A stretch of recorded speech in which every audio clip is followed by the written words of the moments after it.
Hello students, आज का ये जो लेक्चर होगा ये सम संख्या और विषम संख्या का होगा। जो संख्या पद्धति हम लोग पढ़ रहे थे उसमें हम लोगों ने प्राकृत संख्या, पूर्ण संख्या और पूर्णांक संख्या के बारे में पढ़ लिया था। तो आज देखेंगे सम संख्या और विषम संख्या के इस लेक्चर में। तो पढ़ने वाले हैं सम संख्या। जो सम संख्याएं हैं उसका डेफिनेशन लेंगे, और एक और कौन सी संख्या, विषम संख्या, उसका डेफिनेशन लेंगे। ये दोनों में तो सम संख्या किसे कहते हैं, पहले डेफिनेशन लिख लेते हैं और साथ साथ आप लोगों को भी लिख लेना है। तो सम संख्याएं तो किसे कहेंगे, वैसी प्राकृत संख्या, वैसी प्राकृत संख्या जो दो से पूरा विभाजित हो जाए, सम संख्या कहलाता है। तो सम संख्या का डेफिनेशन यहाँ पर लिख दिए, वैसी प्राकृत संख्याएं जो दो से पूरा से भाग लग जाए, मतलब दो से भाग लगाना है उसमें लग जाएगा, ठीक है। वैसी संख्या जो दो से लग जाए, प्राकृत। अब विषम संख्या किसे कहते हैं, यहाँ लिख देते हैं, वैसी प्राकृत संख्या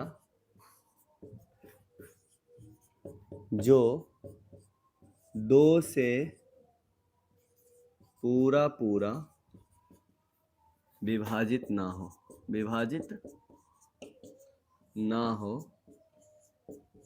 विषम संख्या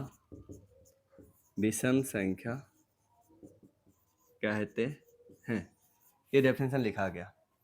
अब जैसे यहाँ पे आप इसको समझना है तो एग्जाम्पल समझते हैं। जैसे क्वेश्चन क्या बोला गया, इसमें क्या परिभाषा में क्या बोला गया है, वैसी प्राकृत संख्या। तो प्राकृत संख्या हम लोग तो पढ़ चुके हैं, पिछले लेक्चर में देखना है। 1 2 3 4 5 6 7 8 9 10 11, इसी तरीका से पढ़ते हुआ चले जाएंगे, खत्म नहीं होने वाला है। तो गिनती की संख्या को प्राकृत संख्या कहते हैं, जो पिछले लेक्चर में पढ़ाया गया।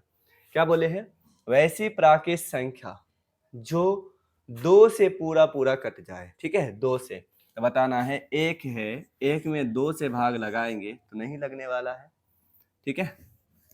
और अगर दो है, दो में दो से भाग लगाएंगे तो दो ही क्या ही दो, मतलब एक बार में लगाएंगे लग जाएगा। तो ये पहला संख्या कौन है, दो से कटने वाला दो है, फिर 3 4 है।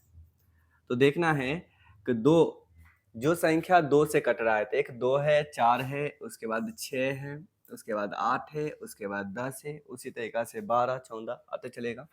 तो इसे हम सम संख्या कहेंगे।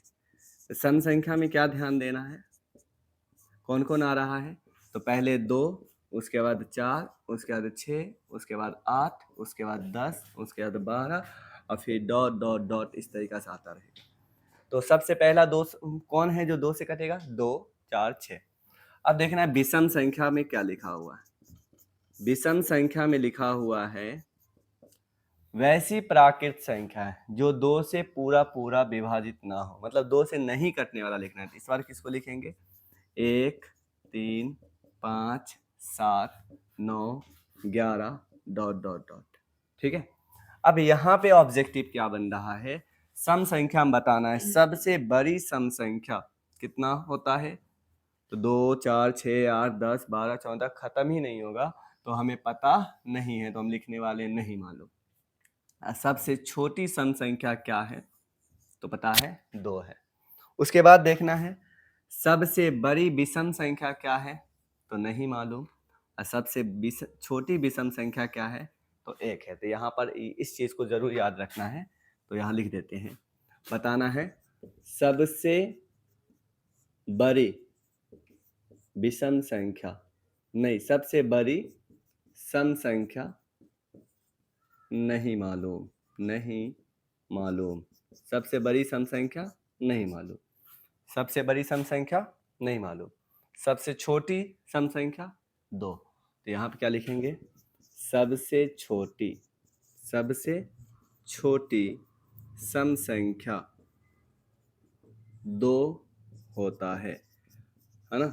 और यहाँ पे लिखना है सबसे छोटी सम प्राकृत, क्योंकि ये प्राकृत में है तो ऐसे भी लिखा हुआ मिलेगा, सबसे छोटी सम प्राकृत संख्या, सम प्राकृत संख्या 2 है। तो ये ऑब्जेक्टिव याद रखना है, सबसे छोटी सम प्राकृत संख्या क्या है, 2। अब इसमें देखना है सबसे बड़ी विषम प्राकृत संख्या नहीं मालूम, सबसे बड़ी विषम प्राकृत संख्या नहीं मालूम, सबसे बड़ी विषम प्राकृत संख्या नहीं मालूम। और सबसे छोटी विषम प्राकृत संख्या कितना होता है, 1 होता है। तो यहाँ पे लिखेंगे सबसे छोटी विषम प्राकृत संख्या, सबसे छोटी विषम प्राकृत संख्या 1 होता है।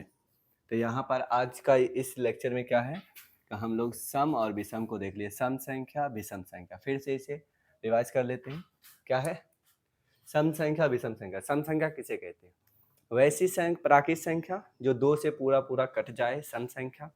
वैसी प्राकृत संख्या जो 2 से पूरा पूरा ना कटे, विषम संख्या।